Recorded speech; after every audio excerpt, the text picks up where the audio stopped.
Warahmatullahi wabarakatuh. Halo teman-teman, perkenalkan nama saya Ayam Syahramdoni. Saya mahasiswa Pendidikan Matematika IKIP Siliwangi. Di sini saya sebagai moderator dari kelompok 10. Saya bersama teman saya Nadia Nike Wibowo, Arif Rastio, dan Ferry Maulana. Sebelumnya, terima kasih kepada dosen telaah kurikulum matematika SMP, Ibu Eva Dwi Minarti SPD MPD, yang telah memberikan kami kesempatan untuk menyampaikan materi ini. Baik, langsung saja ke materi yang pertama, yaitu mengenai analisis ulangan harian yang akan disampaikan oleh Ferry Maulana. Yang kedua, mengenai pengajaran remedial yang akan disampaikan oleh Nadia Nike Wibowo. Yang ketiga, mengenai materi pengayaan yang akan disampaikan oleh Arif Rastio. Oke, agar teman-teman memahami mengenai materi kami, teman-teman bisa terus lihat videonya sampai beres. Assalamualaikum warahmatullahi wabarakatuh. Saya Ferry Maulana akan menjelaskan materi saya tentang analisis ulangan harian. Analisis ulangan harian merupakan sebuah analisa terhadap sebuah hasil suatu ulangan atau penilaian. Siswa yang menampilkan gambaran utuh mengenai tingkat pencapaian siswa terhadap suatu kompetensi. Dari sebuah analisis ulangan harian, baik guru maupun siswa dapat melihat apakah siswa perlu remedial atau tidak. Berapa persen tingkat penguasaan siswa dalam sebuah kelas, dan soal mana saja yang sulit atau yang mudah dari siswa. Atau dalam bahasa guru, indikator mana yang sulit dicapai atau mudah dicapai oleh siswa. Bagi seorang guru, makna sebuah analisis ulangan harian tidak berhenti di situ saja. Deretan angka-angka analisis tersebut dapat bermakna sejauh mana keberhasilan dia dalam mengajar. Bila hasilnya kurang memuaskan, itu mengindikasikan bahwa guru haruslah memperbaiki desain pembelajarannya, entah itu pendekatan, model, metode, media, strategi pembelajaran, atau sekadar memperbaiki butir-butir soal melalui analisa individu. Lanjutan yang dikenal dengan analisis butir soal. Nah, di sini profesionalisme seorang guru mendapatkan tempat untuk ditunjukkan. Profesi guru sama sekali tidak memandang atau mengenal adanya siswa tidak mampu. Potensi ini memandang bahwa siswa adalah sebuah entitas individu yang berkehendak secara bebas. Kenyataan adanya siswa pintar atau tidak. Oleh potensi ini, guru hanyalah dimaknai sebagai suatu heterogenitas kecerdasan yang dapat disikapi dengan cara mendesain penjelasan yang mengakomodir perbedaan-perbedaan kecerdasan itu dan merancang instrumen penilaian yang lebih baik.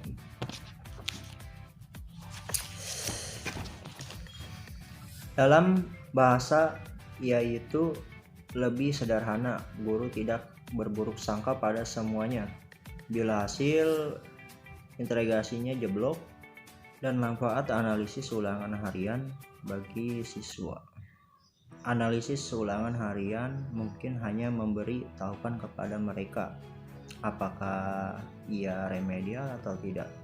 Namun bagi seorang guru, analisis ulangan harian tersebut merupakan awal dari banyak hal.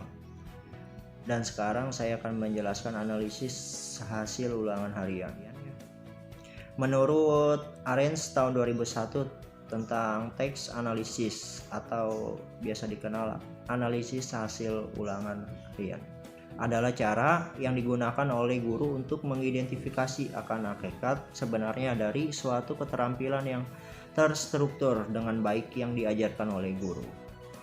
Ide pokok yang latar belakangi munculnya analisis hasil ulangan harian oleh para pakar pembelajaran adalah bahwa suatu keterampilan yang kompleks tidak akan dapat dipelajari semuanya sekaligus dalam suatu waktu tertentu untuk mengembangkan pemahaman yang mudah, dan pada akhirnya penguasaan akan sebuah keterampilan kompleks. Maka keterampilan yang kompleks tadi harus terlebih dahulu dibagi-bagi menjadi kompeten bagian sehingga dapat diajarkan berurutan dengan logis dan tahap demi tahap. Berbagai analisis hasil ulangan harian, contoh pengolahan hasil belajar yang diperoleh siswa dari ulangan harian. Yang pertama, nilai ulangan harian diperoleh dari hasil tes lisan atau tertulis dan dari pengamatan atau tes praktik. Dan selanjutnya diperoleh bisa melalui tes lisan atau tertulis dan praktik setelah dikoreksi diberi nilai atau skor, dan itu sesuai keinginan guru ingin memberi nilai atau skor berapa. Oke, yang selanjutnya cara menghitung tes tulis dapat dilakukan dengan cara pemilihan soal pilihan ganda, soal menjodohkan, soal esai atau uraian. Setiap soal diberikan skor sesuai dengan bobot soal. Bobot soal itu nilai keberatan soal dari soal tersebut. Analisis penilaian dilakukan dengan memperhatikan nilai yang diperoleh siswa pada ulangan harian. Dan kesimpulannya, analisis hasil ulangan yang dilakukan guru untuk mengidentifikasi sub-sub keterampilan yang diperlakukan siswa sebagai keterampilan persyaratan untuk menguasai kemampuan menyelesaikan soal-soal hitungan matematika pada bahan kajian, gaya dan tekanan, serta bahan kajian energi yang telah dapat membantu siswa untuk belajar setahap demi setahap. Kemampuan untuk menyelesaikan soal-soal hitungan matematika adalah sebuah keterampilan yang kompleks. Ada keterampilan bagian atau sub keterampilan yang harus dikuasai oleh siswa terlebih dahulu. Sub-sub keterampilan tersebut salah satunya keterampilan matematis. Keterampilan matematis sendiri terdiri dari beberapa sub keterampilan seperti keterampilan mengalihkan bilangan bulat dan yang lain sebagainya. Oke, materi selanjutnya akan disampaikan oleh teman saya. Oke, materi selanjutnya tentang pembelajaran remedial. Dari pengertiannya dulu. Pengertiannya dari kata remedial yang memiliki arti sesuatu yang berhubungan dengan perbaikan. Dengan begitu, arti dari pengertian dari pembelajaran remedial adalah upaya seorang guru untuk menciptakan sesuatu situasi individu siswa dengan karakteristik tertentu lebih mampu mengembangkan dirinya seoptimal mungkin sehingga dapat memenuhi kriteria keberhasilan minimum yang diharapkan. Lanjut ke tujuannya. Tujuan umum pembelajaran remedial itu ada dua, yaitu tujuan umum dan tujuan khusus. Tujuan umumnya untuk membantu peserta didik mencapai kompetensi atau tujuan pembelajaran yang telah ditetapkan berdasarkan kurikulum yang berlaku. Sementara untuk tujuan khususnya itu dibagi menjadi 6, yaitu 1. Memahami prestasi belajar sendiri sehingga bisa mengenali kelemahannya diri sendiri dalam mempelajari suatu materi. Yang kedua, memperbaiki atau mengubah cara belajar yang lebih baik. Yang ketiga, memilih materi dan fasilitas belajar secara tepat. Yang keempat, mengembangkan sikap dan kebiasaan yang dapat mendorong tercapainya hasil belajar yang lebih baik. Yang kelima, melaksanakan tugas-tugas belajar yang diberikan kepadanya setelah mereka mampu mengatasi hambatan-hambatan yang menjadi penyebab kesulitannya dalam belajar. Yang keenam, mengembangkan sikap dan kebiasaan baru dalam belajar. Itu dari tujuannya. Sementara dari fungsinya, remedial itu dibagi 6. Yaitu yang pertama, fungsi korektif, artinya melalui pengajaran remedial dapat diadakan pembentukan atau perbaikan terhadap sesuatu yang dianggap masih belum mencapai apa yang diharapkan dalam keseluruhan proses belajar mengajar. Sementara yang kedua, fungsi penyesuaian. Yang dimaksud penyesuaian adalah agar dapat membantu murid untuk menyesuaikan dirinya terhadap tuntutan kegiatan belajar. Murid dapat belajar sesuai dengan keadaan dan kemampuan pribadinya sehingga mempunyai peluang besar untuk memperoleh prestasi pembelajaran yang lebih baik. Ketiga, fungsi pemahaman. Fungsi pemahaman adalah agar pengajaran remedial memungkinkan guru, murid, dan pihak lain dapat memperoleh pemahaman yang lebih memahami dirinya dan segala aspeknya. Yang keempat, fungsi pengayaan. Fungsi pengayaan adalah dalam segi metode, alat yang dipergunakan dalam pengajaran remedial. Yang kelima, fungsi terapeutik.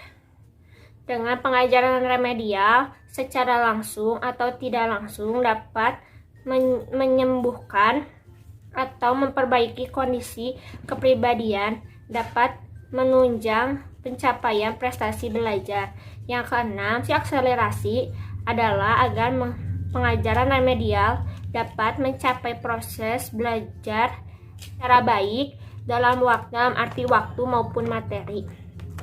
Yang terakhir, prinsip-prinsip pada pengajaran remedial, yaitu prinsipnya satu,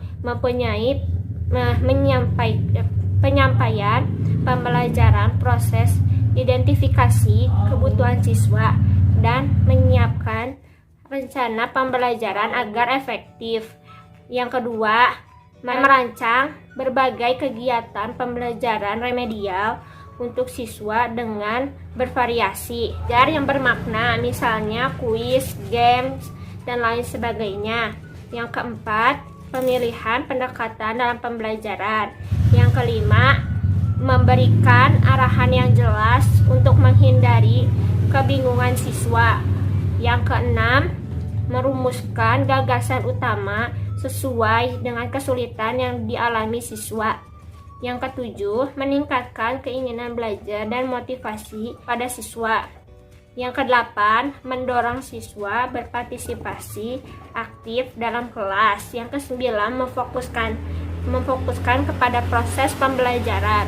Yang kesepuluh, memperlihatkan kepedulian terhadap individu siswa. Segitu pembelajaran remedial dari pengertian, tujuan, fungsi, dan prinsip-prinsipnya. Nah, untuk materi selanjutnya adalah pengayaan yang akan dijelaskan oleh Arif. Pengayaan adalah suatu kegiatan yang diberikan kepada siswa kelompok cepat agar mereka dapat mengembangkan potensinya secara optimal dengan memanfaatkan sisa waktu yang ada yang dimilikinya juga. Dalam merancang dan melaksanakan kegiatan pengayaan, guru menerapkan pendekatan individu. Kegiatan pengayaan lebih bersifat fleksibel dibanding dengan kegiatan remedial. Artinya, kegiatan pengayaan dalam rangka memanfaatkan sisa waktu merupakan kegiatan yang menyenangkan dan dapat merangsang kreativitas siswa secara mandiri. Nah, sekarang ada 3 faktor yang harus diperhatikan. Pertama, faktor siswa. Kedua, faktor manfaat edukatif. Ketiga, faktor waktu. Nah, untuk faktor pertama yaitu faktor siswa. Nah, setiap siswa memiliki minat yang berbeda. Hal ini sangat perlu diperhatikan oleh guru dalam memiliki dan menentukan kegiatan pengayaan. Kegiatan pengayaan dengan minat siswa akan memacu keberhasilan dalam belajarnya. Jika kegiatan yang dipilih untuk siswa tidak sesuai dengan minatnya, maka itu akan mematahkan semangat siswa dan akan melemah dalam mempelajari sesuatu. Nah, yang kedua, faktor manfaat edukatif. Faktor penting kedua yang perlu diperhatikan oleh guru adalah kebermanfaatan kegiatan pengayaan itu sendiri. Jangan sampai kegiatan pengayaan yang dilaksanakan merugikan siswa dan menimbulkan kesulitan bagi siswa dan mengganggu proses perkembangannya. Sebaiknya kegiatan pengayaan yang dilaksanakan benar-benar bertujuan untuk memberikan kesempatan kepada siswa dalam mengembangkan potensinya, sehingga bermanfaat dalam menambah pengetahuan, keterampilan, dan nilai sikap siswa. Nah, untuk yang ketiga, faktor waktu. Kegiatan pengayaan diberikan untuk mengembangkan potensi siswa dengan memanfaatkan kelebihan waktu pada saat siswa lain melaksanakan kegiatan remedial. Jika siswa yang lambat telah menguasai kompetensi sesuai harapan dan kegiatan pembelajaran biasa akan dilaksanakan atau dilanjutkan. Nah, maka secara terprogram kegiatan pengayaan untuk kelompok siswa cepat harus segera berakhir. Sementara itu, Ari Kunto 1986